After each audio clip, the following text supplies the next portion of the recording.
और मेरे साथ जयनाथ करेंगे 3 बार। बोले आदिम तीर्थंकर आदिनाथ भगवान की जय जय जय। वर्तमान शासनायक भगवान महावीर स्वामी की, समय संस्कृति संवर्धक आचार्य देव विद्यासागर जी महाराज की, परम पूज्य महामना मुनिराज प्रमाण जी महाराज की, परम पूज्य नयापक प्रशांत सागर जी महाराज की, परम पूज्य विवेक सागर जी महाराज की, परम पूज्य शीतल सागर जी महाराज की, परम पूज्य ऐलक निजानंद सागर जी महाराज की, तीर्थराज सम्मेद शिखर जी की।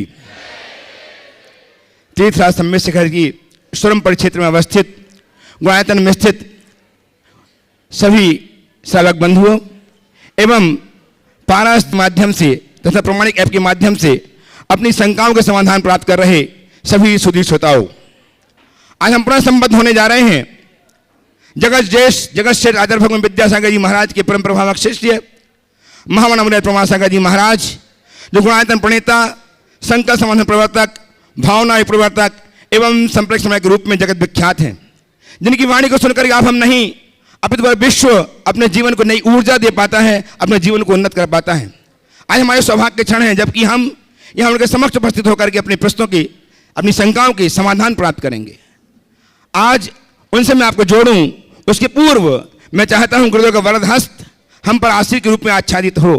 अतः मेरे साथ उच्चारें, नमोस्तु महश्री, नमोस्तु महश्री, नमोस्तु महश्री। परम पूज्य गुरुदेव की का मानस चित्र गुणायतन जो कुछ ही माहों में लोकार्पित होने वाला है, जिसमें कारण बना है आपका उदात्त भाव, आपका सदाशय, आपके परिश्रम से अर्जित धन, जिसके कारण इतना बड़ा न्यास तैयार होने जा रहा है और जिसके माध्यम से जैन धर्म अक्षुण्ण होगा, संस्कृति अक्षुण्ण होगी। इसमें कारण बने हैं आप। आज ही बहुत सारे लोग प्रत्यक्ष उपस्थित होकर के गुणायतन संबद्ध हुए हैं। मैं उनके नाम उच्चार रहा हूं, आप करतल ध्वनि से उनका प्रोत्साहन करेंगे, उनके पुण्य की अनुमोदना करेंगे और जैसे मैं बुलाऊंगा, जिनके नाम बुलाऊंगा वो ही आएंगे और सम्मान स्वीकार करेंगे। निर्माण निधि से आज गुणायतन संबद्ध हुए हैं श्रीमती श्रुति Jain, Shri Siddharth Jain Ghaziabad, Shrimati Shalini Jain, Piyush Jain, Priyank Jain, Simone जैनी Dehradun, Pankaj M Shah, Tejal P Shah, मिलन के शाह, कुंजन एम शाह दोरनाकल महबूबाबाद, श्रीमती सुनीता चक्रेश जैन जबलपुर, इन्होंने अपने आप को संबद्ध किया। गुणायतन से बहुत बहुत साधुवाद। जीवदया के लिए श्रीमान रमेश बाब गोंडा पाटिल, श्रीमती रेखा रमेश पाटिल, श्री राहुल रमेश पाटिल, श्रीमती सुषमा राहुल पाटिल, कुमार सूरज राहुल पाटिल, गढ़मुंड सिंगी करवीर कोल्हापुर महाराष्ट्र से, इन्होंने जीवदया के लिए राशि प्रदान की है। बहुत बहुत साधुवाद। और गुणायतन में स्वर्ण कार्य के लिए स्वर्ण अर्पित करके अपने जीवन को स्वर्णिम बनाया है श्रीमती संगीता जैन, शशि पंचरत्न भोपाल, जिन्होंने स्वर्ण अंगूठी प्रदान करके अपने स्थान में जी हैं तो खड़े होकर के आशीर्वाद प्राप्त करने गुरुदेव का। संगीता जी, शशि पंचरत्न। श्रीमती खुशबू कोठारी विजयनगर अजमेर, इन्होंने भी सोने के अंगूठी के नग के साथ अंगूठी प्रदान की है। बहुत बहुत साधुवाद। यदि हो तो उपस्थित हो तो खड़े होकर के आशीर्वाद प्राप्त कर लें। और आज जिन्होंने गुणायतन के निर्माण मित्र के रूप में अपने आप को संबद्ध किया ही है, साथ ही गुणायतन के स्वर्ण कार्य के लिए 22.80 ग्राम सोना प्रदान करके अपने जीवन को स्वर्णिम बनाया है। बहुत बहुत साधुवाद के साथ आमंत्रित कर रहा हूं श्रीमती उषा जैन, मोनाली जैन, प्रफुल्ला जैन, श्रुति जी, अंबर भाई जैन, अगम जैन, पुणे से। आ जाए परिवार, जिनको मैं बुला रहा हूं आ जाए, शीघ्र से आ जाए। आइए, पुणे से यह परिवार, उषा जी का परिवार नहीं है उपस्थित। आइए, जल्दी आइए, जल्दी आइए। इसी क्रम में तैयार हो जाए, आगे आते जाएं। निर्माण मित्र के रूप में श्रीमती सूची जैन, मनीष जैन, श्री प्रियम जैन, अयान जैन गाजियाबाद। यदि नजदीक हो तो यही पहले आ जाएं। श्रीमती सूची जैन है, सूची जैन, आइए। गुरुदेव चरणों का वंदना कीजिए, आशीर्वाद प्राप्त कीजिए। उनका सम्मान करने के लिए सादर आमंत्रित हैं गुणायतन के प्रशासक श्रीमान सिद्धार्थ जी कासलीवाल, कानपुर। आइए, सम्मान करने की सिद्धार्थ जी आ जाए। महिलाएं हैं। सम्मान करने के लिए व्रती बहन, महिलाएं इसलिए चलो ठीक है, आइए आपकी तालियां लगातार बजते रहें गाजियाबाद के इस परिवार के लिए जो निर्माण में के ऊपर संबद्ध होकर जीवन को धन्य कर रहे हैं। और श्रीमती उषा जैन, श्रीमती मोनाली जैन, अगम जैन आ जाएं। आ गए, आप ही लोग हैं ना, आइए। आज इन्होंने सोना प्रदान किया ही है, साथ में निर्माण मित्र भी बने हैं। ऐसे परिवार की हम भूरी भूरी प्रशंसा करते हैं और इनका सम्मान करके हम हर्षित होंगे। इनका सम्मान करने के लिए उपस्थित हों गुणायतन के CFO श्रीमान सुनील जी जैन, देहरादून। शीघ्र से आ जाएं सुनील जी सम्मान करने के लिए।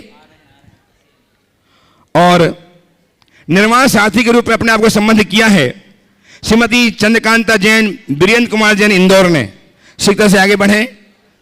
चंद्रकांता जी, वीरेंद्र जी जैन, इंदौर उपस्थित नहीं है।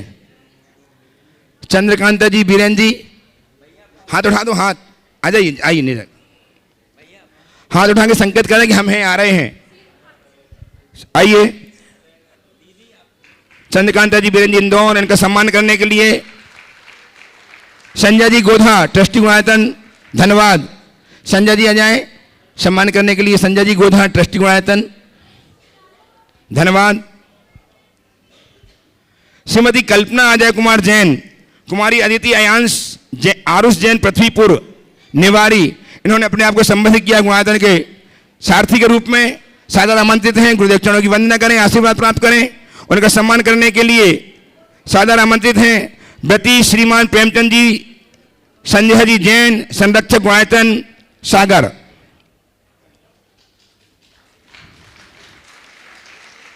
पृथ्वीपुर निवासी कल्पना जी, अजय कुमार जैन, अदिति जैन का सम्मान करने के लिए श्रीमान प्रेमचंद जी, संजय जी जैन, संरक्षक गुणायतन, सागर। आपकी तालियां लगातार सम्मान। आप तो सीखता कीजिए, जल्दी जल्दी वापस जाइए, सीखता कीजिए। और इसी क्रम में निर्माण साथी के रूप में अपने जीवन का सारथ्य स्वीकार किया है गुणानंद संबद्ध होकर के श्रीमान Naveen ji, Anshul ji, Patni, Karan Patni, Perth Australia. Perth Australia से श्रीमान नवीन जी, अंशुल जी, पाटनी हमारे बीच में उपस्थित हैं। सीखता से आए नवीन जी, अंशुल जी, पाटनी, पर्थ ऑस्ट्रेलिया। कौन है? इनका सम्मान करने के लिए श्रीमान सतीश जी नजा, ललितपुर, ट्रस्टी गुणायतन। सतीश जी नजा आ जाए सम्मान करने के लिए। पर्थ से ना आप जय नमस्ते कीजिए। नवीन जी, अंशुल जी, पाटनी, करण पाटनी। और आज जिन्होंने अपने आप को गुणायतन के ट्रस्टी के रूप में, संस्थापक के रूप में संबोधित किया है श्री इंद्रजीत प्रसन्न कुमार जी पाटिल, शोभाकांक्षी नंदा प्रसन्न पाटिल, पेशेंजीत इंद्रजीत पाटिल, अरिजीत इंद्रजीत पाटिल, बेलगाम। आपकी तालियां बेलगाम तक पहुंचे में उपस्थित नहीं है। इनका हम सम्मान करते हैं, इनके पुण्य की बहुत बहुत अनुमोदना करते हैं। आज संस्थापक सदमान आनंद बने हैं, प्रत्यक्ष उपस्थित होकर के गुणायतन के श्रोमणी संरक्षक बनकर जीवन को धन्य करें। और आज अपने आप को संबद्ध किया है गुणायतन से श्रीमान जयचंद जी जैन, श्री अतुल जैन, श्रीमती पारुल जैन, कीर्ति जैन, सर्वज्ञ जैन, मेरठ से भी आए और गुरुदेव की चरणों की वंदना के आशीर्वाद प्राप्त करें। जयचंद जी, अतुल जी, श्रीमती पारुल जी, कीर्ति जी, सर्वज्ञ जी जैन, मेरठ। इनका सम्मान करने के लिए गुणायतन के CEO श्रीमान सुभाष जी जैन, दिल्ली। शीघ्र से आ जाए। जयचंद जी, अतुल जी जैन, पारुल जैन, कीर्ति, सर्वज्ञ जैन, मेरठ। ये संबद्ध हुए गुणायतन से। बहुत बहुत साधुवाद के साथ तालियां अर्पित करें इन्हें अपनी। बोल दिया ना। और सम्मान करेंगे हम श्रीमती कुंती देवी के सुपुत्र सन्मति किरण, संजय, कल्पना, श्रेयांश, मीना जैन परिवार, जबलपुर को। इन्होंने आज गुणायतन के स्वर्ण कार्य के लिए 38.40 ग्राम सोना प्रदान करके स्वर्णिम कृत्य किया है। बहुत बहुत साधुवाद के बाद साथ आपको आमंत्रित कर रहा हूं, आए गुरुदेव चरणों की अभिवंदना करें, आशीर्वाद प्राप्त करें। इनका सम्मान करने के लिए आमंत्रित कर रहा हूं व्रती बहन शकुन दीदी, सागर को ट्रस्टी गुणायतन, एवं श्रीमती कीर्ति जैन, दिल्ली, ट्रस्टी गुणायतन। इनका सम्मान करने के लिए पहुंचे। तालियां लगातार बजती रहें। बहुत सुंदर काम किया, स्वर्णिम कार्य किया है। इनके स्वर्णिम कार्य की बहुत बहुत श्लाघा। और आइए हम चलें गुरुदेव के श्री चरणों में, जहां हम और आज मैं एक बात बताऊंगा आपको। अभिनंदन करता हूं इन बहनों का जो ललितपुर प्रतिभा स्थली और इंदौर प्रतिभा स्थली से हमारे बीच में हैं। गुरुदेव के चरणों को वंदनार्थ यहाँ पहुंची हैं, शिखा जी की वंदना तो करेंगी। इन्हें लाभ मिल रहा है परम पूज्य मुनि संघ का दर्शन करने का। सारी बहनें अपने स्थान में खड़े होकर गुरुदेव को नमन अर्पित कर लें और आशीर्वाद प्राप्त करने। बहनों से निवेदन कर रहा हूं अपने स्थान में खड़ी हो जाए बहनें, ऐसी बहनें।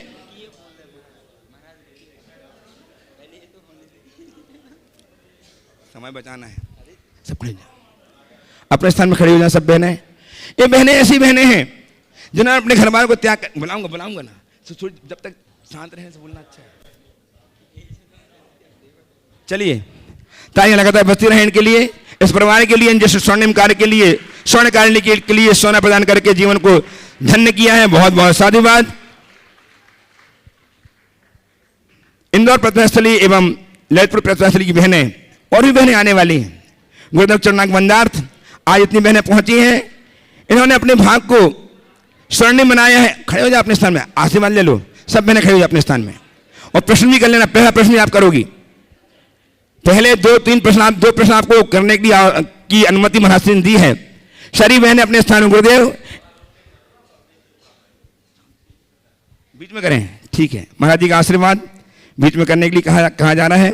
उपस्थित हों श्रीमान सुनील जी, चित्रा जी, धिया परिवार संस्कार धानी ग्रुप ग्वारीघाट जबलपुर से उपस्थित हो जाएं और तैयार रहें। सौरभ, रजत, संकेत, अनमोल भिलाई दुर्ग से जल्दी करें, इनके पास माइक पहुंचाएं सीखता के साथ।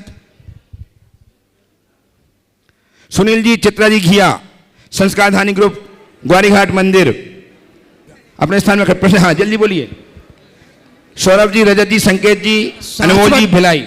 शाश्वत तीर्थ में साक्षात विराजमान मुनि श्री प्रमाण सागर जी महाराज एवं सत्संग के पावन श्री चरणों में दिगंबर जैन सोशल ग्रुप संस्कारधानी जबलपुर एवं ग्वारीघाट जिनालय की ओर से बारंबार नमोस्तु नमोस्तु नमोस्तु। हे गुरुवर, मेरी शंका यह है कि परम पूज गुरुवर विश्ववंदनी आचार्य श्री विद्यासागर जी महाराज के अनंत भक्त श्री पाटनी परिवार जी ने नारेली में एक भव्य जिनालय का निर्माण कराया है। पलक पावड़े बिछाए हुए हैं कि आचार्य श्री के चरण कब नारेली राजस्थान में पड़े। उनकी भक्ति में ऐसी कौन सी कमी है कि आचार्य श्री के चरण उस ओर नहीं पड़ रहे हैं। कृपया समाधान करने का कष्ट करें। नमोस्तु महाराज जी, नमोस्तु महाराज जी, नमोस्तु महाराज। देखो, पहले तो मैं आपसे कहूँगा जितने यहाँ उपस्थित हैं अपने कुनबे के साथ नमोस्तु कर लो, नमोस्तु, ताकि बाद वाले लोगों का टाइम बचे। अब आप केवल सीधे हाथ जोड़कर नमन करेंगे, बोलने की भी ज़रूरत नहीं है और सीधे सीधे अपना सवाल करेंगे। अब रहा सवाल अशोक जी पाटनी और उनके द्वारा निर्मित जिनालय की प्रतिष्ठा का। निश्चित जो भाव आपके वही भाव हमारे भी हैं, लेकिन इस प्रश्न का उत्तर हमारे पास नहीं है। इसका उत्तर तो गुरुदेव ही दे सकते हैं, समझ गए? इसलिए इस प्रश्न को वहाँ पहुँचाना चाहिए और ये भावना जरूर भाना चाहिए कि गुरुदेव के चरण उधर भी पड़े।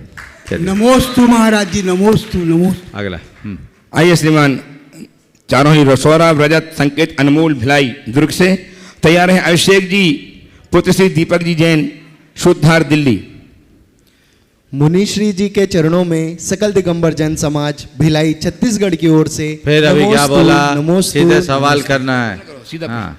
प्रत्येक जीव का शरीर और बाह्य परिस्थितियां अमीरी गरीबी स्वस्थता अस्वस्थता आदि कर्मों के अनुसार होती है, किंतु उनमें अपना पना माने या ना माने, इष्ट अनिष्ट बुद्धि करें या ना करें, राग द्वेष कम या ज़्यादा करें, हम इनमें कैसे संतुलन बनाएं, कृपया मार्गदर्शन करें।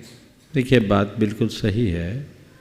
हमारे जीवन में जो भी संयोग घटते हैं, प्रायः हम लोग बोलचाल की भाषा में कह देते हैं कि ये सब कर्म के निमित्त से है। कर्म का निमित्त तो है ही, पर शरीर आदि बाह्य संयोग केवल कर्माश्रित ही नहीं है, उनमें अन्य भी अनेक निमित्त जुड़ते हैं, तब उस कार्य की सिद्धि होती। तो सारे निमित्त मिलकर हमें ये संयोग दिलाते हैं। शरीर मिल गया, अच्छा बुरा जैसा मिला, सुंदर असुंदर जैसा मिला, ये संयोग से मिला है। अब इसके साथ जो हमारे मन में संकल्प विकल्प होते हैं, इष्टानिष्ट बुद्धि होती है, ये हमारे मोह के कारण होता है। समझ गए? जब तक ये मोह भाव बना रहेगा, हम अपने आप को इष्टानिष्ट संकल्प विकल्प से बचा नहीं पाएंगे। जिनके अंदर का ज्ञान भाव जागता है, वे ही भेद विज्ञान के बल पर अपने आप को इस तरह के इष्टानिष्ट संकल्प विकल्पों से बचा पाते हैं। तो हमेशा एक बात की भावना अपने हृदय में जगाइए, मैं देह में हूँ जरूर, पर मैं देह नहीं चेतन। ये धारणा बनेगी तभी हम अपना रास्ता प्रशस्त कर पाएंगे। उपस्थित हूँ अभिषेक जी जैन दिल्ली से, और तैयार हैं एडवोकेट श्रीमान अतुल जी जैन, अर्पित जी जैन खेकड़ा के साथ। अतुल जी अपने परिवार के साथ, इसमें अर्पित जी खेकड़ा। महाराज जी, जो गुणायतन में थीम पार्क आप बना रहे हैं वो एक अजूबे से कम नहीं है, और जिसकी कल्पना भी करना बहुत मुश्किल है। हम भी अपने जीवन में आप जैसे ही सकारात्मकता और आत्मविश्वास कैसे ला सकते हैं, कृपया मार्गदर्शन करें। देखिए, पहले तो मैं बताऊं, थोड़ा सा परिवर्तन कर ले तो बहुत अच्छा रहेगा।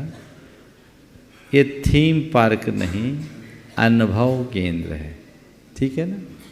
हम लोग हिंदी को बढ़ावा दें। प्रारंभ में इसे थीम पार्क के रूप में प्रस्तावित किया गया, जो आप लोगों को ट्रिगर दिखाया जाता है वह भी थीम पार्क लिखा हुआ है, संशोधन की अपेक्षा है। आप इसे अनुभव केंद्र बताएं, एक ऐसा अनुभव केंद्र जो हमारे जीवन में नई अनुभूतियों का प्रकाश प्रकट करता है, जहाँ जाने के बाद, जिसे देखने के बाद हमारे मन में एक अलग प्रकार का अनुभव प्रकट हो, जो हमारे जीवन की दिशा और दशा को बदलने में कारण बने। आपने कहा कि ये अजूबा से कम नहीं है। मेरा तो मानना है इसके बनने में कोई अजूबा नहीं, इसको देखकर जीवन में बदलो तो अजूबा है। बाहर हमने बहुत अजूबा किया, असली अजूबा तो वो है जो भीतर हो। समझ गए? और मुझे पूर्ण उम्मीद है कि इसके निर्माण के बाद लोगों के जीवन में एक बड़ा रूपांतरण घटित होगा, और गुणायतन का मूल मकसद भी यही है कि पूरी समाज में रूपांतरण हो, समाज का गुणात्मक परिवर्तन हो। आपने ये जो सवाल किया है कि हम लोग भी अपने जीवन में इस प्रकार की सकारात्मकता, आत्मविश्वास कैसे जगाए, यही कहना चाह रहे हो? देखिए, संगति से जीवन में बहुत बड़ा बदलाव आता है। अच्छी संगति रखें, प्रेरणा पाए। महापुरुषों के जीवन चरित्र को पढ़ने और समझने वाला व्यक्ति, महान आत्माओं के संपर्क और संसर्ग में रहने वाले व्यक्ति के हृदय में ये सब बातें अपने आप जुड़ने लगती है। अभ्यास करोगे होगा। आइए अर्पित जी जैन, नमोस्तु महाराज जी, नमोस्तु। अतुल पारुल कीर्ति जैन मेरठ आज गुणायतन संबद्ध हुए हैं, और तैयार हैं मेरठ से सर्वज्ञ जैन। सर्वज्ञ मेरठ से तैयार रहेंगे। बोलो। नमोस्तु महर्षि। महर्षि, मेरा प्रश्न यह है कि जब हम शमशान में अपने किसी भी प्रिय को अंतिम संस्कार करके वापस आते हैं, उसके बाद पूरी लाइफ टाइम हम उनके साथ रहे, और आगे फिर ये प्रक्रिया रहती है कि हमें लाइफ टाइम तो हम अपने प्रिय के साथ रहे, फैमिली मेम्बर्स के साथ, और उसके बाद ये रहता है कि जब तक हम नहाएंगे नहीं तो घर में एंट्री भी नहीं कर सकते। तो ऐसा क्यों रहता है? ऐसी प्रक्रिया किस वजह से चली हुई है? पूरी लाइफ टाइम तो उनके साथ रहे हैं। बहुत अच्छा सवाल है। देखो, इसके पीछे दो कारण हैं। एक तो डर है, सबसे बड़ा कारण डर ये कि किसी के मरने के बाद डर इस बात का रहता कहीं भूत बनकर लौटना है, आ जाए तो बड़ा मुश्किल। सशरीर कोई आए तो दिक्कत नहीं है, लेकिन बिना शरीर के कोई आता है तो बिना सिवाय दिक्कत के और कुछ नहीं। तो शव यात्रा के साथ बहुत सारा डर लोगों के मन में भरा हुआ है, समझ गए? इसलिए लोग शमशान के नाम से भी डरते हैं। पर मुनि लोगों के लिए तो शमशान में भी ध्यान लगाने की बात कही गई है। वो शमशान में भी ध्यान लगाते हैं क्योंकि वो जीवन के यथार्थ को जानते हैं। दूसरी बात, चूँकि आपने एक दाह संस्कार का कर्म किया है, उसमें अनेक प्रकार की नकारात्मक ऊर्जा प्रकट हुई, उसके संस्कार हमारे शरीर में न हों तो वो रहे सहे संस्कार शरीर से हट जाए। इसलिए पहले तो लोग घर के बाहर नहाते थे, अब ट्रेंड बदल गया। अरे नहीं बाबा, महानगरों में हाल बेहाल हो गया। या तो मंदिरों में नहाने लगे हैं कुछ जगह, या फिर सीधे अपने फ्लैट में घुस के नहाने लगे। अब वो सुविधा ही नहीं, बाहर नहाने कौन देगा तुमको? तो सिस्टम ही बदल गया ना। तो पहले घर के बाहर नहाया जाता था ताकि वे दूषित संस्कार ना हो पाए। अगला उपस्थित हूँ सर्वज्ञ जैन मेरठ से, और माधुरी जी जैन नवी मुंबई। माधुरी जी जैन नवी मुंबई से उपस्थित हो जाए, सीखते से नजदीक आ जाए, जल्दी बोलो बेटा। महाश्री, क्या चांदी की सामग्री चढ़ाने में ज़्यादा पुण्य मिलता है मंदिर में? भावों में चांदी होने से ज़्यादा पुण्य मिलता है। सामग्री जो भी चढ़ा, समझ गए? भाव में चांदी। आइए, आप लोग बोलते हैं ना चांदी चांदी हो गई, सोना चांदी। चलो हाँ बोलिए। आइए, श्रीमती माधुरी जी जैन नवी मुंबई, और तैयार है सोनिया पोखरना बेंगलोर। आवाज़ आपकी नहीं आ रही है, अच्छे से बोलिए। नहीं आ रही? सोनिया पोखरना। हाँ, सोनिया जी पोखरना बेंगलोर। नमोस्तु अजय कुमार जी जैन पृथ्वीपुर तैयार रहेंगे करके। हाँ बोलिए। नमोस्तु महाराज श्री, नमोस्तु नमो। मैं मेरा अपना भावना योग का अनुभव बता रही हूँ।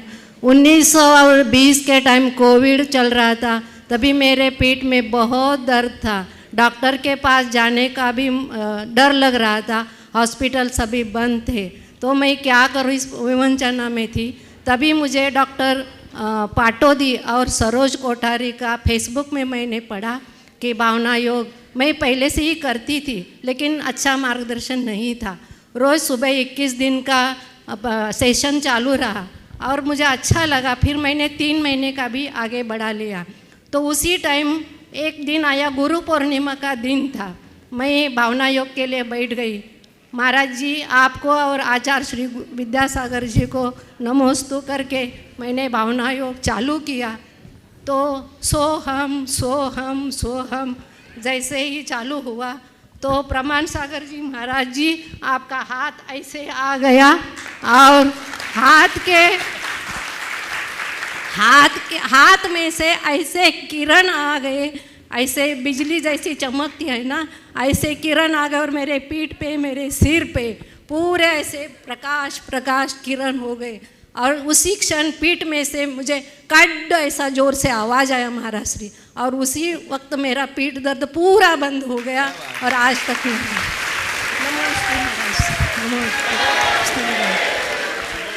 और महाराज श्री कल हम लोग सुबह पहाड़ वंदना के लिए निकल रहे हैं, आपका आशीर्वाद चाहते हैं। नमस्ते। देखिए अब आपका पीठ दर्द पूरी तरह ठीक है? नहीं महाराज जी, पूरी तरह बंद है। कोई दवाई नहीं ले रही? नहीं जी नहीं, कभी कैल्शियम और ये ले लेते हैं। ठीक है, वो तो रूटीन की चीज़ है। ये आपकी श्रद्धा का चमत्कार है। और मैं सभी से कहूँगा, ऐसे प्रायः रोज ही किसी न किसी के अनुभव आप लोगों तक आते हैं। आप इस अनुभव का लाभ उठाएं। ये अनुभव आपका निजी अनुभव भी बन सकता है, बशर्ते हमारे मन में वैसी श्रद्धा हो और तत्परता हो। हम लोगों के साथ एक बड़ी विचित्रता है कि हम लोग चीज़ें तो हमें मिलती है, उसका लाभ उठाना नहीं जानते, आलस कर जाते हैं। सही तरीके से हम मूल्य समझे, महत्व समझे और उसका सही प्रयोग करें तो निश्चित ही हमारे जीवन में बहुत बड़ा बदलाव लाएगा। लेकिन इस विषय में एक बात और मैं कहना चाहूँगा, कुछ लोगों ने ये धारणा बना दी कि अब तो कोई भी बीमारी हो भावना योग करो ठीक हो ही जाएगा। अब फिर नहीं होता तो कहते हैं हमने इतने दिन किया, भावना योग से कुछ होता ही नहीं। पहली बात तो मैं आप सबसे ये कहूँगा कि भावना योग से सारी बीमारी दूर हो जाएगी, इस विश्वास से भावना योग मत करो। भावना योग करते रहने वाला हमेशा स्वस्थ बना रहेगा, इस भाव से भावना योग करो। आप नियमित भावना योग करिएगा तो बीमारी होगी ही नहीं। मैं ये बात बिल्कुल खारिज करता हूँ कि बीमारी भावना योग सब बीमारियों की दवा है, फिर अस्पताल किस काम के। लेकिन बीमारियों के सेटल होने से पहले यदि आप भावना योग करने लगोगे तो आपकी बीमारी ठीक भी हो सकती है और जहाँ के तहाँ स्थिर भी हो सकती है। इसमें बहुत सारे लोगों के अनुभव हैं, इसलिए ये अब आप लोगों के ऊपर है कि आप उसका कैसा प्रयोग करते हैं। बहुत बहुत आशीर्वाद। महाराज जी, मैंने पहले आपका दर्शन कभी नहीं किया था, आज ही मैं साक्षात दर्शन कर रही हूँ। वाह। आइए श्रीमान अजय कुमार जी जैन प्रथीपुर नेवाड़ी और सोनिया जी पोखरना है उपस्थित हैं। संजीव जी घिया बीना सागर तैयार रहेंगे। ओ बोलिए। अजय कुमार जी बोलिए। सभी महाराजियों के चरणों में बारण वस्तु। सर मैं एक टीचर हूँ और सैकड़ों विद्यार्थियों को मैंने पढ़ाया है और उनसे हमेशा बी पॉजिटिव कहने का मैं प्रयास करता हूँ, वो होता भी है। लेकिन मेरे ऊपर जरा सी नेगेटिव बात का बहुत ज़्यादा इफेक्ट होता है, जबकि मैं लोगों को बी पॉजिटिव करने की शिक्षा देता हूँ और सब ठीक होते हैं। लगभग 200-400 इंजीनियर बन चुके होंगे, लेकिन मैं अपने आप को नेगेटिव जरा सी बात कोई कर स्टूडेंट ही बोल दे जरा सा तो मैं बहुत ज़्यादा प्रभावित होता हूँ। दो काम कीजिए जी। एक तो नियमित भावना योग कीजिए। क्लास महाराज जी सुबह 5 बजे से नियमित भावना योग कीजिए जी। कोई ज़रूरी नहीं कि सुबह ही करें जी। समय निकालकर एक वक्त ज़रूर करें। और दूसरी बात जी, हमेशा अपने मन को एक आत्म सुझाव दें, मुझे सकारात्मक रहना है, मुझे सकारात्मक रहना है। समझ गए जी। मुझे सकारात्मक रहना है, अंग्रेजी में नहीं हिंदी में बोलना जी। नहीं तो आप ये भी बोल सकते हैं I have to be positive या बी पॉजिटिव नहीं, मुझे सकारात्मक रहना है। ये सुझाव जब आप अपने चित्त को देंगे तो जब कभी मन डगमगाएगा अंदर से आवाज आएगी मुझे सकारात्मक रहना है। मैं सर स्टूडेंट को सभी को देता हूँ सकारात्मक, लेकिन खुद को दीजिए आप अपने आप के। जी। बहुत सुंदर। नमस्ते नमस्ते। आचार्य भगवान के उपक्रम अनुपम उपक्रम प्रतिभास्थली इंदौर एवं ललितपुर की बहनें आज गुरुदेव के चरणों में वंदार्थ शेखर जी उपस्थित थे। एक नाम बोला उनको दे दो पहले। किनका ये आ गया नाम इनका क्या? हाँ बोलिए। महाराज जी नमोस्तु नमोस्तु नमोस्तु। महाराज जी मूल नायक भगवान का अभिषेक प्रतिदिन करना चाहिए कि नहीं करना चाहिए? शांति धारा और जहाँ की जैसी व्यवस्था वैसी करनी चाहिए। अभी क्या है महाराज जी हमारे बीना में पुनीत सागर जी स्थान विशेष का नाम मत लो ने, झमेला में पड़ जाओगे तो। जी जी। सारे लोग देखेंगे, गांव वाले तुम्हें कोसेंगे। नहीं तो महाराज जी आगे समझ में, इस सभा में व्यक्तिगत बात नहीं जी जी सामूहिक बात होनी चाहिए। समझ गए? ओम सुनिए मेरी बात। अब वहाँ आपने किसी महाराज का भी नाम लिया है, इसलिए इस प्रश्न को मैं यहीं ड्रॉप करता हूँ। ये यहाँ का सवाल ही नहीं है। अब उनने क्या सुझाव दिया, मैं क्या राय दूंगा, अभी कंट्रोवर्सी आ जाएगी, इसलिए बैठ जाइए। चलिए। आचार्य भगवान के अनुपम उपक्रम प्रतिभास्थली इंदौर एवं ललितपुर की बहनें आज गुरुदेव के चरणों के वंदनार्थ यहाँ उपस्थित हुई हैं। उनसे निवेदन कर रहा हूँ अपने स्थान में खड़े होकर के गुरुदेव की चरणों की अभिवंदना करें, आशीर्वाद प्रदान करें। सारी बहनें खड़ी हो जाएं, सब आशीर्वाद ले लें। और इनमें को खड़ी नहीं करो, बैठे बैठे कर लो। हाँ। और इनमें जो चाहें 2-3 बहनें प्रश्न करके अपना समाधान प्राप्त कर सकते हैं। ये वो बहनें बंधुओं जो अपने घर वालों को त्याग करके अपने घर की बहनों को सुशांतित और सुशिक्षित करने के लिए प्रतिबद्ध हैं। आचार्य भगवान का आदेश अक्षर से पालन करते हुए तालियां बजाई लगातार इनके लिए। ये अनुपम है, आप अनुपम कृत्य कर रही हैं। इनका जितना सम्मान हमें कर सके करना चाहिए। अपना बहन जी अपना नाम बता देंगी और नाम बताकर प्रश्न करेंगी, नाम बोलेंगी साथ में। नमोस्तु महाराज जी। पूजनीय वंदनीय आरिका माँ आदर्शमती माता जी का आप सबको बारंबार नमोस्तु नमोस्तु नमोस्तु। इस युग का सौभाग्य है महाराज जी कि इस युग में गुरु जी ने जन्म लिया, और हम सबका सौभाग्य कि गुरु के युग में हमने जन्म लिया। तो महाराज श्री, इस जन्म को हम सार्थक कैसे बनाएं? ऐसी कैसी आज्ञा का पालन हम करें कि हमारा एक भाव ही शेष रहे और गुरु की अक्षर सा आज्ञा का हम पालन कर सकें? महाराज जी, इस पर जरा प्रकाश डालिए। नमोस्तु महाराज। देखिए, सबसे पहले तो मैं कहूँगा एक बार इन सभी बहनों का जोरदार करतल ध्वनि से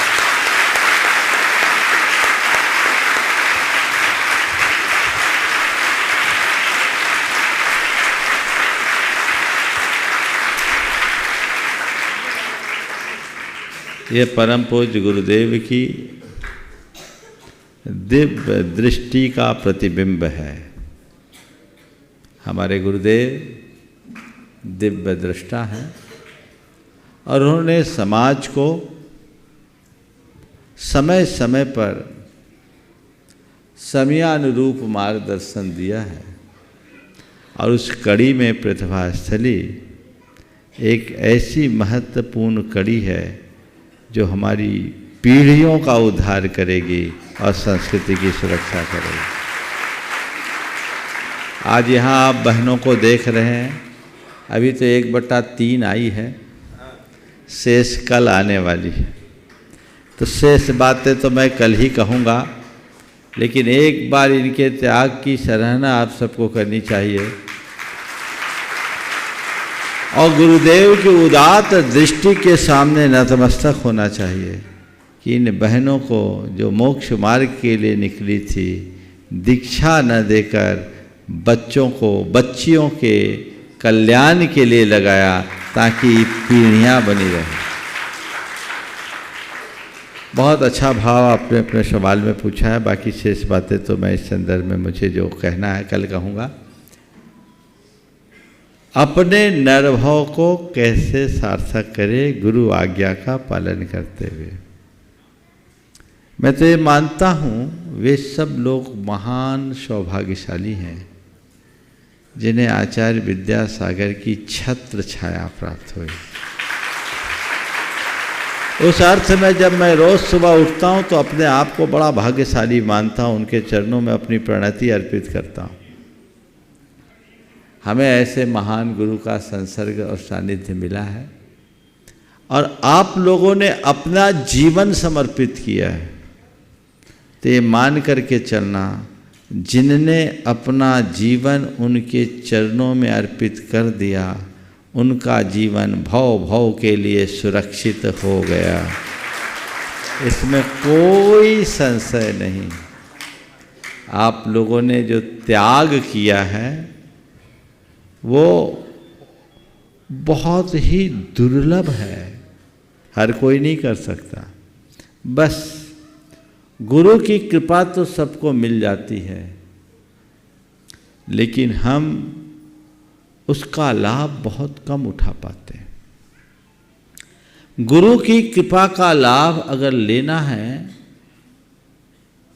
तो अपने हृदय में एक शिष्य जगाना चाहिए, शिष्य को जन्म देना चाहिए, और शिष्यत्व उसके ही हृदय में प्रकट होता है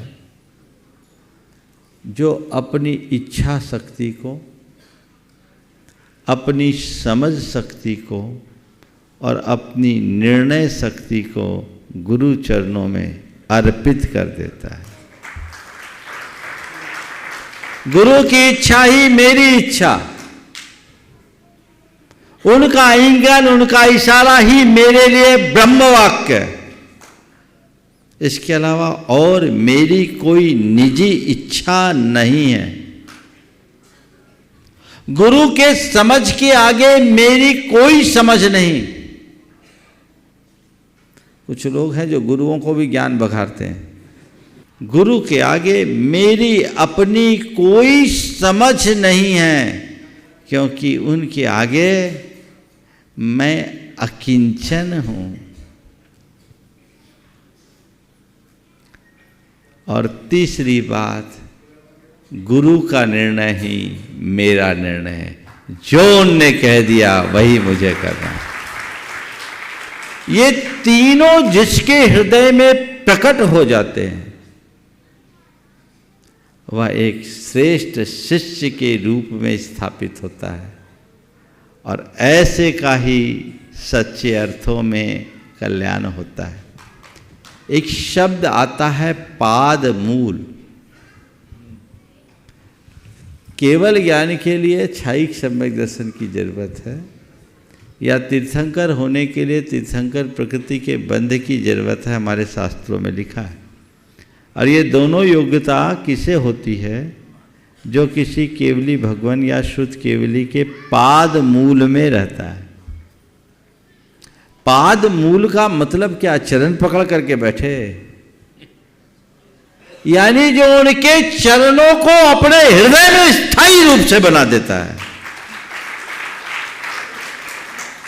तो यही सच्चे अर्थों में गुरु शरण है, यही गुरु भक्ति है, यही गुरु सेवा है, और इसी से हमारे जीवन का पथ प्रशस्त हो सकता है। और कोई बहन आगे और किसी और पूछना है? हाँ, आज इन्हीं लोगों को मौका दोगे जो शेष समय कोई नहीं है। हाँ बोलो जल्दी, फटाफट, सीखते से खड़े होते जाए। हाँ, बाकी लोग तो रोज करते हैं, इन लोगों को मौका देना चाहिए। ओम। मंच पे आसीन सारे मुनिराजों को प्रतिमा मंडल की ओर से संकोटिशा नमोस्तु नमोस्तु नमोस्तु। महाराज जी, मेरा प्रश्न है कि हम एक शिक्षक के रूप में कैसे हमारे आठों सम्यक दर्शन के अंगों का पालन कर सकते हैं? एक शिक्षक के रूप में सम्यक दर्शन के आठों अंगों का पालन कैसे कर सकते? जी महाराज, बड़े आसानी से कर सकते हैं। बल्कि जितने अच्छे से आप खड़े रहे थोड़ी देर, जितने अच्छे से आप लोग कर सकते हैं उतने अच्छे से सामान्य लोग नहीं कर सकते। सबसे पहली बात, गुरु वचन को अकाट्य रूप से स्वीकार करना, उन पर श्रद्धा रखकर चलना मेरा निशंकित अंग है।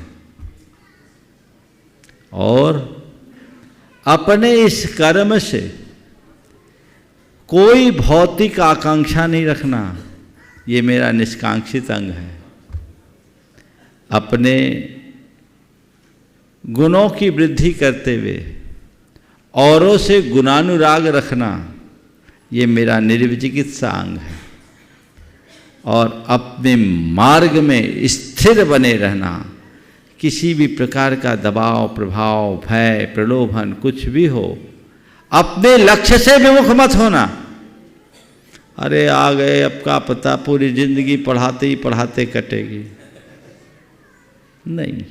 ये मेरा ध्येय है, ये मेरा लक्ष्य है और मैं इसके प्रति समर्पित हूँ, इसमें मुझे किसी तरह से प्रभावित नहीं होना, ये मेरा अमूढ़ दृष्टित्व है। उपगुहन, अगर अपने साथ रहने वालों के कोई दोष हो जाए तो उसे प्रचारित नहीं करना, और बच्चों की दुर्बलताओं को भी दबाकर उनके गुणों को उभारने की कोशिश करना, ये उपगुहन अंग।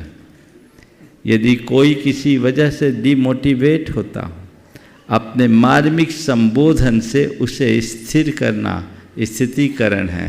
सबको अपने स्नेह प्रेम की डोर में बांध कर रखना मेरा वात्सल्य अंग है। और अपने आचार व्यवहार से सबके हृदय में जिन शासन के गौरव को जगा देना, यही मेरी प्रभावना है। इस सभा में यदि IAS श्रीमान आशुजी जैन दिल्ली उपस्थित हैं तो उनसे निवेदन मंच में आ जाएं। श्रीमान आशुजी जैन दिल्ली IAS। अभी हाँ बोलिए। हाँ हाँ दीदी अपना नाम बोलते जाओ ना, अच्छा रहता। ठीक है, चलेगा।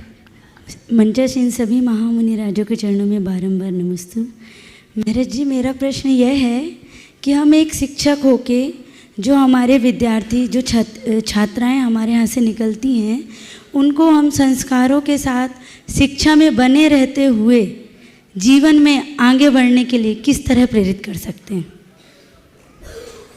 देखिए, बहुत अच्छी बात है, आप लोग बहुत ही गुरुतर कार्य संपादित कर रही हैं, शिक्षा दे रही। सच्चे अर्थों में शिक्षक का मतलब क्या होता है? शिक्षक का अर्थ वो नहीं है जो पढ़ाए। शिक्षक का वो अर्थ है जो सीख दे। क्या दे? सीख दे। जो हमें सिखाए जीवन के लिए, जिनसे हमें कुछ अच्छी नसीहत मिले, जिससे हम अपने जीवन के गुणों को प्राप्त कर सकें। तो जो हमें सीख दे वो शिक्षक है।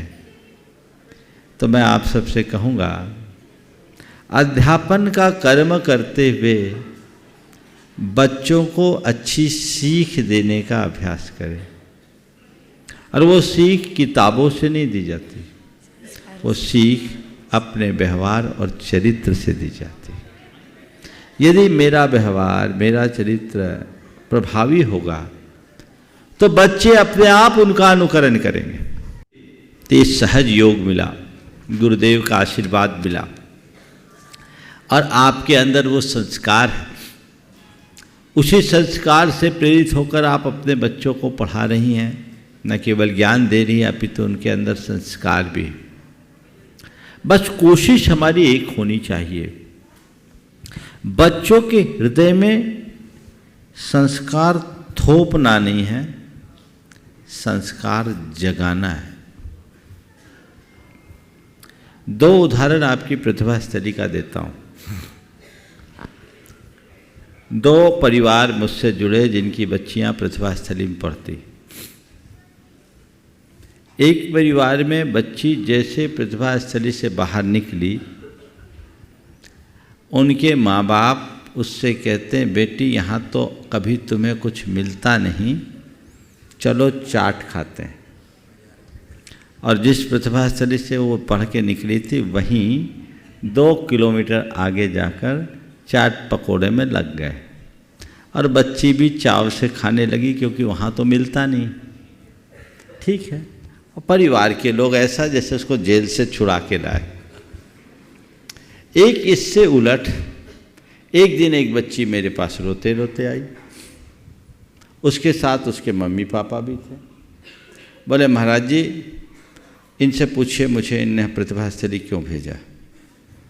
बच्ची बोल रही है, वो 9th क्लास में थी। इन लोगों से पूछिए इनने मुझे प्रतिभा स्थली क्यों भेजा। वो 6th क्लास से वहाँ थी, 3 साल हो गए।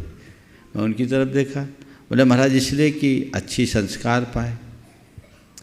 तो फिर उस बच्ची ने कही, जिसको देखकर मुझे बड़ा आनंद आया और जिसके लिए मैं आज एक बात उद्धृत कर रहा हूँ। उस बच्ची ने कहा, महाराज जी इनसे कहो, अगर मुझे संस्कार पाने के लिए प्रतिभा स्थली भेजा है तो मेरे संस्कारों से खिलवाड़ क्यों करते हैं? मेरे संस्कारों से खिलवाड़ क्यों करते? बोले क्या? बोले, महाराज जी मैं आई, मुझे कहते रात में खाओ, मुझे कहते आलू खाओ, मुझे कहते प्याज खाओ, मुझे कहते पिक्चर जाओ, मुझे ये सब में इंटरेस्ट ही नहीं है। तब मैंने उनसे कहा, तुम्हें अपनी बेटी से सीख लेना चाहिए और सच्चे अर्थों में बेटी को रात में खाने और आलू प्याज खाने के लिए प्रेरित करने की जगह उसे देखकर तुम्हें शर्मिंदा होना चाहिए और खुद त्याग कर देना चाहिए। तुम्हें त्यागना चाहिए कि बेटी बिल्कुल तुम सही हो, हम गलत हैं। तुम जब वहां रहकर नहीं खाती तो हम भी घर में रहकर नहीं खाएंगे, क्योंकि हमने संस्कार दिलाने के लिए तुम्हें भेजा है। अब मुझे बहुत प्रसन्नता हो रही कहने की कि उसी क्षण उसके माँ बाप ने ये प्रतिज्ञा कर दी कि आज से हम लोग भी नहीं खाएंगे। तो ये है क्रांति। बच्चों को इस भांति तैयार करो। पर आप लोग ये भ्रमित नहीं होना कि प्रतिभा स्थली चली गई तो हमारी बेटी ब्रह्मचारिणी बन जाएगी। तुम्हारी बेटी ब्रह्मचारिणी नहीं बनेगी, पर यह तय बांध लेना कभी व्यभिचारिणी नहीं होगी। उसका शील सुरक्षित होगा। वो अपने सतीत्व से तुम्हारे कुटुंब का गौरव बढ़ाएगी। संस्कार को लेकर आगे चलेगी, तभी संस्कृति बढ़ेगी। तो बच्चों के हृदय में ये बातें अंदर आनी चाहिए। और इतने 5-6 साल आपके यहाँ पढ़ी हुई बच्ची अंदर से इतनी घुट जाए कि उच्च शिक्षा में कहीं भी जाए तो उसके मन में रंच मात्र भटकाव ना आए, क्योंकि आजकल का वातावरण गड़बड़ है। नींव पक्की बनाइए, उनको मोटिवेशन मिलते रहना चाहिए, आध्यात्मिक और भावनात्मक। मेरा अपना अनुभव है कि आदेश और वर्जनाओं से संस्कार नहीं बढ़ते, प्रेम, प्रोत्साहन और आत्मीयता से संस्कार गढ़े जाते हैं, जिससे संवेदना जगे तब संस्कार जगते, और वो जिनके अंदर हो जाए उनका जीवन धन्य हो जाए। मैंने दोनों उदाहरण आपके प्रतिभा स्तरी के दिया, और दोनों एक ही प्रतिभा स्तरी के थे। एक में माँ बाप का पलड़ा भारी था, दूसरे में बेटी का पलड़ा भारी था। मैं चाहता हूँ दूसरी बेटी प्रतिभा स्तरी की हर बेटी के अंदर प्रकट हो, ये पुरुषार्थ आप लोग करेंगे, बहुत अच्छा। और किसी बहन को है कोई तैयार रहेंगी? श्रीमती कुंती देवी, उनके पुत्र सन्मति किरण जी, संजय कल्पना, श्रेयांश मीना जैन परिवार जबलपुर तैयार रहेंगे। ओ मंचासीन समस्त मुनिराजों के चरणों में त्रैवार बारंबार नमोस्तु नमोस्तु नमोस्तु। महर्षि जी, आज जब से प्रतिभा मंडल खुला है, आज पहली बार ऐसा सौभाग्य मिला है कि पूरा प्रतिभा मंडल समूह में शम्य शिखर जी की वंदना करने के लिए आया है। और पूज्य आचार्य भगवान का आशीर्वाद तो हम सभी को मिला ही था, परंतु आपकी कृपा दृष्टि हम सब पर ऐसी रही कि इतनी भरी भीड़ में भी हम सबको इतनी एवं व्यवस्थाएं मिली, रहने पानी से लेकर भोजन पानी संबंधी हर व्यवस्था बहुत ही अच्छी है। आपके अनंत उपकार हम सभी पर कि सम्मेद शिखर जी की यात्रा कराने में आप सब हमारे सहयोगी बने। क्योंकि आचार्य भगवान, महर्षि जी, आचार्य भगवान का सपना है कि भारत को विश्व गुरु के पद पर आसीन करना है, विश्व गुरु बनाना चाहते हैं भारत को वो। उसके लिए उन्होंने भारत की सबसे बड़ी रीढ़ शिक्षा को पकड़ा, और शिक्षा में उनका भाव है कि जब तक भारतीय शिक्षा मातृभाषा में नहीं होगी तब तक भारत विश्व गुरु के पद पर आसीन नहीं होगा। परंतु ये मंच आज जो है अंतर्राष्ट्रीय मंच है, यहाँ से जो भी संदेश जाता है देश विदेश के सभी व्यक्ति इसको स्वीकार करते हैं। हमारा भाव है कि आज की जनता इस बात को स्वीकार करने में थोड़ी सी असमर्थ हो रही है कि शिक्षा का माध्यम मातृभाषा होगा, तभी हम भारत को पुनः प्रति भारत बना पाएंगे। तो हमारा भाव है महर्षि, आपके मंच से यह जयघोष हो कि शिक्षा को यदि हम मजबूत बनाए, अपनी रीढ़ की हड्डी बनाइए शिक्षा को, और मातृभाषा में देंगे तो बच्चों की समझ में भी आएगा और आपका संदेश लोगों तक पहुँचेगा, तो शायद आचार्य भगवान का भाव पूरा बहुत ही होगा। महत्वपूर्ण सवाल आपने उठाया है। यद्यपि इस विषय में मैं समय समय पर प्रकाश डालते रहता हूँ। अभी मेरे पास एक पुस्तक आई है, अंग्रेजी भाषा का भ्रमजाल। मैं कहता हूँ हर किसी को उसे पढ़ना चाहिए। यद्यपि मैंने उसे पूरा नहीं पढ़ा, उसे सरसरी निगाहों से देखा है, पर जितनी चीज़ें मेरी दृष्टि में आई बहुत ध्यान देने योग्य है। उसमें उन्होंने बड़े स्पष्ट रूप से इस बात को रेखांकित किया है कि लोगों का ये भ्रमपूर्ण विश्वास है कि अंग्रेजी के बिना पढ़ाई नहीं हो सकती। उन्होंने विश्व के विकसित, अविकसित और अर्धविकसित देशों का अलग अलग डेटा दिया। उनमें से बहुत से ऐसे विकसित देश हैं जिनकी सारी पढ़ाई उनकी अपनी भाषा में होती है और वो बहुत सफल है। चाहे फ्रांस है, वहाँ फ्रेंच चलता है, जर्मनी है, वहाँ जर्मनी चलती है, जापान में जापानी, चीन में चाइनीज, डेनमार्क में डच चलती है। आपके इजराइल में भी उनकी अपनी भाषा है, जो बहुत छोटा सा देश और अति संपन्न देश है। उन्होंने उसके लिए अपनी सारी तकनीकी शिक्षा की भी व्यवस्था की है, और ये भाषा वैज्ञानिकों और अन्य वैज्ञानिकों के द्वारा पूरी तरह अवधारित और स्थापित किया जा चुका है कि हम अपनी मातृभाषा में जिस तरह से किसी वस्तु का, विषय का ज्ञान अर्जन कर सकते हैं, उतनी आसानी से अन्य भाषाओं में नहीं। इसलिए हमें अपनी मातृभाषा का ध्यान देना चाहिए। भाषा से मुझे एतराज नहीं है, माध्यम से एतराज है। ये ब्रिटिश उपनिवेश के कारण ऐसा कुछ देशों में चला रहा है और वर्तमान का संचार माध्यम जिसे मीडिया के नाम से जाना जाता है वो उसे बहुत तेज़ी से परोस रहा है। आज हमारे देश के साथ एक बहुत बड़ा खिलवाड़ हो रहा है। हमारी भाषा पर आक्रमण है, हमारी भूषा पर आक्रमण है, हमारे भोजन पर आक्रमण है और हमारे भेषज यानी चिकित्सा पर भी, औषधि पर भी पूरा का पूरा स्वरूप बिगड़ गया है।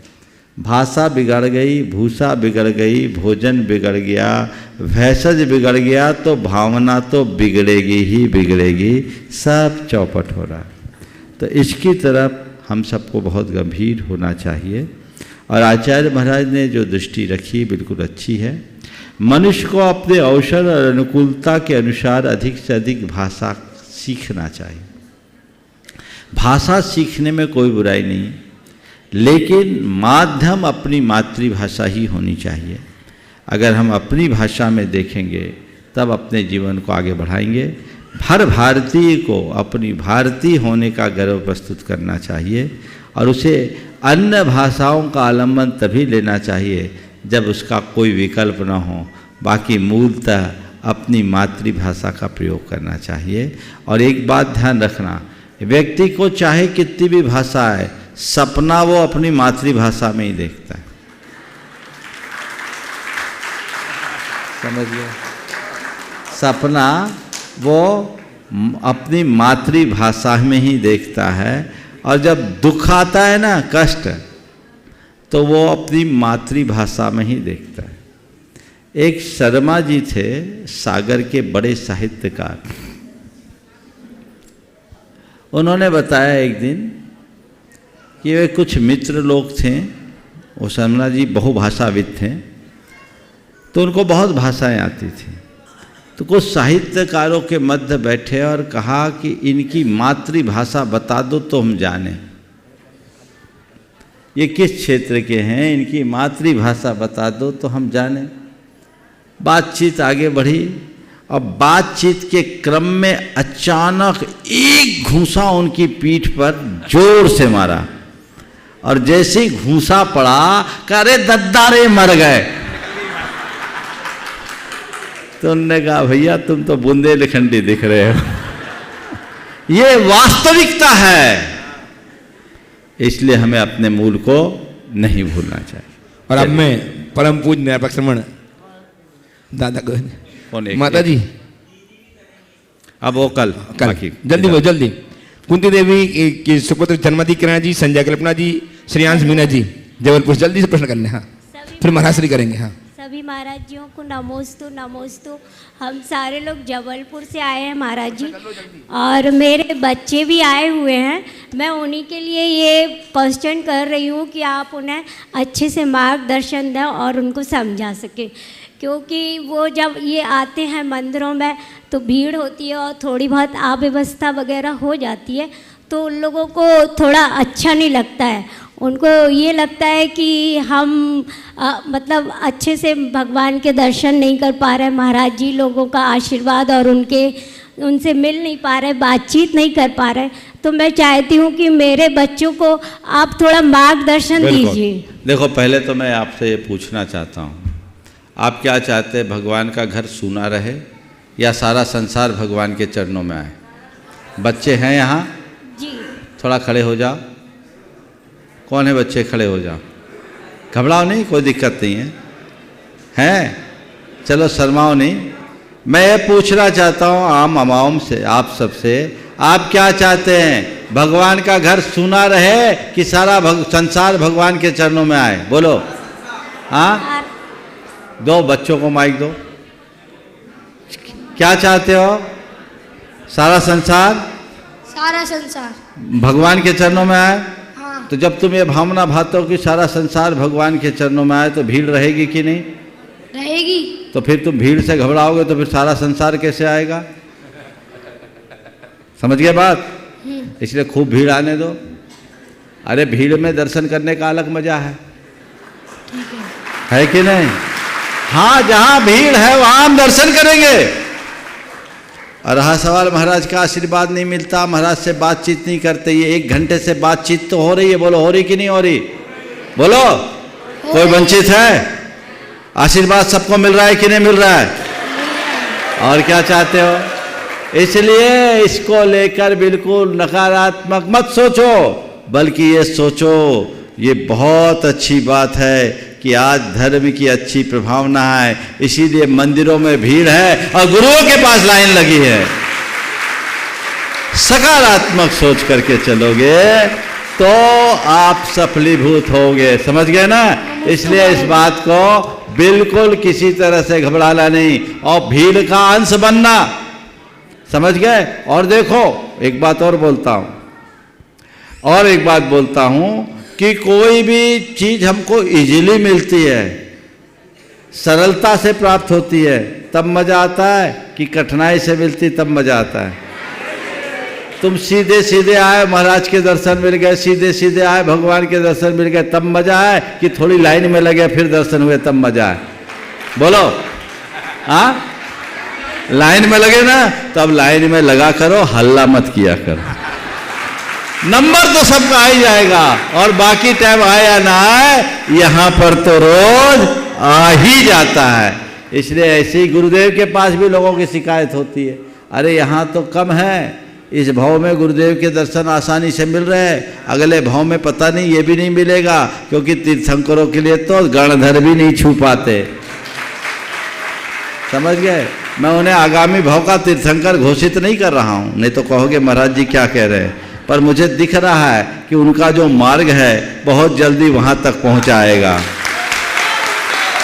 अब कौन से भाव में पहुंचाएगा, कौन से भाव में पहुंचाएगा ये तो मैं नहीं जानता, लेकिन उनके लक्षण उनमें है। वे आज इस धरती पर हमारे लिए चलते फिरते भगवान के समान हैं।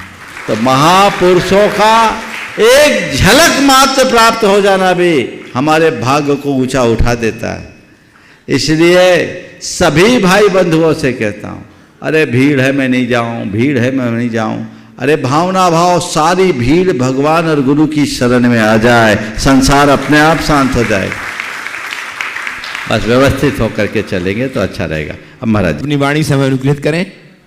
न परम पूज्य बोले परम पूज्य निर्व्यापक समय प्रशांत सागर जी महाराज की। अति संक्षिप्त में एक कथा के माध्यम से अपनी बात को रखता हूँ। एक नगर में 4 सूरदास पहुँचे और एक राजा के यहाँ गए। चारों कहते मैं कि कला में स्नातक हूँ, कला दिखाओ। तो राजा कहता है दास का कला दिखाओ। तो सूरदास कहते हैं अभी तो भूख लगी है, पहले भोजन कराओ, बाद में अपनी कला दिखाऊंगा। राजा कहता है चारों को भोजन कराओ और साथ में 250 ग्राम दूध भी दिया जाए। भोजन हो गया। पहला सूरदास कहता है मैं रत्नों का पारखी हूँ। राजा ने रत्नों में असली में नकली मिला दिए और सही छांट लिए सूरदास ने। राजा कहता क्या तुमको दिखता है? नहीं। तो कैसे पहचान कर ली? असली वाले वजन में भारी होते हैं, नकली वाले हल्के से पहचान कर ली।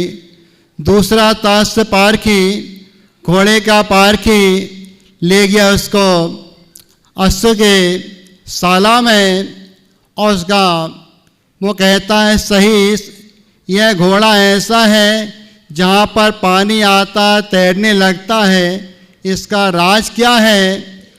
उस सूरदास ने घोड़े का पेट देखा और कहा इसे भैंस का दूध पिलाया है, इससे इसमें भैंस के संस्कार आ गए। उससे पूछा सही से क्या कह रहा है?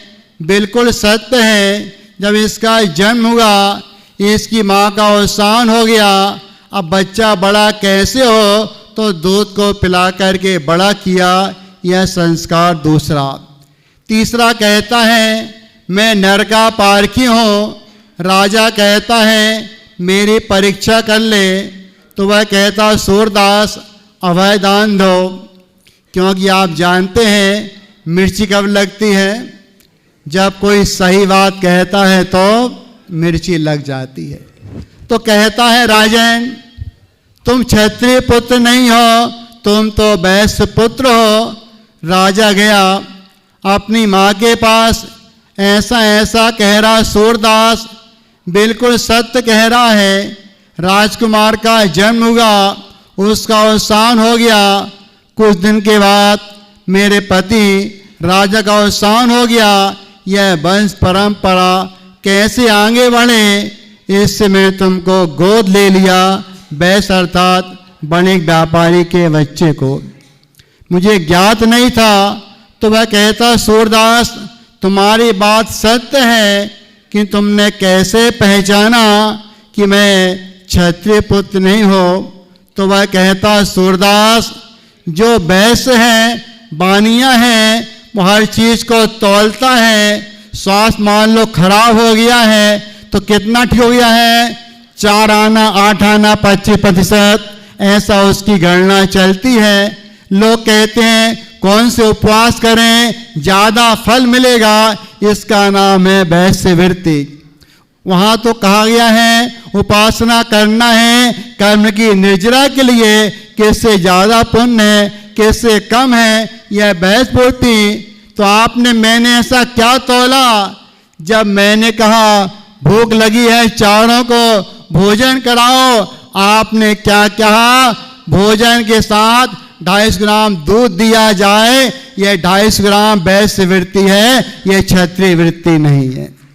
और अब नंबर था चौथा, वह कहता मैं नारी का परीक्षक हूँ, ठीक है मेरी रानी की परीक्षा करो। उसे आदेश दिया, वह नाचते नाचते जैसे सामने आती है तो वह सूरदास कहता है यह दासी पुत्री है, क्षत्रिय पुत्री नहीं है। कैसे कैसे वह कर्मों का मेल बनता है यह भगवान जानता है, कर्म जानता है। तो पूछा उससे, कह दिया सूरदास ने यह कौन है, यह दासी पुत्री है। उससे पूछा रानी से क्या कह रहा है, बिल्कुल सत्य है, इस राजकुमारी से तुम्हारा विवाह होना था, उसका अवसान हो गया। तो विचार करता राजा, आपसे संबंध बन गया है, इसे कैसे तोड़ें। तो मैं दासी पुत्री साहब का विवाह कर दिया। तो वह कहता आपने कैसे जान लिया, जो स्त्रियां होती हैं कुलीन, पर पुरुषों के सामने इस तरह से नाचती नहीं आती हैं जिस तरह तुम्हारी रानी आ रही थी। तो ये कहना चाह रहा हूँ, इस संदर्भ में विवाह संबंध आज के नहीं अनादिकाल से चले आ रहे हैं।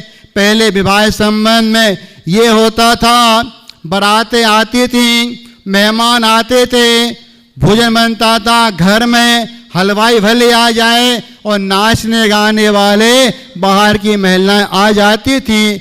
आज पूरा पूरा उल्टा ये हो गया है कि अब भोजन तो होता आपका गार्डन में, और जो आपकी महिला संगीत वाली बात है ये पूरा पूरा एक तरह से अच्छा कार्य कहीं से नहीं है। भगवान के सामने नृत्य होता है वहाँ तो मर्यादा है, किंतु ये खुले खुले मंच में इस तरह के कार्य होते हैं। और बारातों में इन महिलाओं का बालिकाओं का नृत्य करना ये कहीं से शोभाप्रद नहीं होता है। इसलिए इस पर तो विचार आपको करना चाहिए। ये हमारी संस्कृति कहीं से नहीं है, ये तो भारतीय संस्कृति है ही नहीं है, क्योंकि वेशभूषा का प्रभाव पड़ता है, इसे नकारा नहीं जा सकता है। एक पिक्चर का दृष्टांत किसी ने दिया, शिकायत की बालिकाओं ने, लड़के देख करके सीटी बजाते करते वो करते हैं। जज के रूप में अमिताभ बच्चन ने कहा तुम्हारी वेशभूषा देख करके ये लड़के सीट नहीं तो क्या घंटी बजाएंगे मंदिर की। तो कहने का आशा यह है जो विवाह आदि में पुरुषों के सामने जो नृत्य आदि होते हैं वह प्राय करके शोभनीय नहीं है, इस पर विचार करना चाहिए। और इस दृष्टांत दिए गए हैं, ये 4 है तो लंबी विस्तार वाली कहानी थी, अति संक्षिप्त में यही कहने का है। और कर्म की मैचिंग कैसे हो जाती है? जैसा राजा था वैसे उसको रानी मिल जाती है। जैसे आहार कर रहे महाराज, ये जीरा है जीरा, अब जीरा और त्रिउला दोनों का रंग कैसा एक सा होता है। ये बात दूसरी है कि जीरे के क्या है तो पैर नहीं होते हैं। तो इतना ही इसमें कहना चाहता था। और जो कर्म की मैचिंग कैसे हो जाती है, कैसे मिल जाते हैं। एक बालक गया विवाह के लिए, बालिका देखने के लिए, वह चाय लेके आई, चाय गर्म थी तो वह कहता है डलम है डलम है डलम है। भाग की बात, लड़की वैसी थी, वह कहती है फूंद फूंद के पी, फूंद फूंद के पी। तो ऐसे कर्म की मैचिंग हो जाती है, जैसे वहाँ पर राजा और रानी की हो गई महावीर स्वामी की। परम प्रधान सागर जी महाराज की।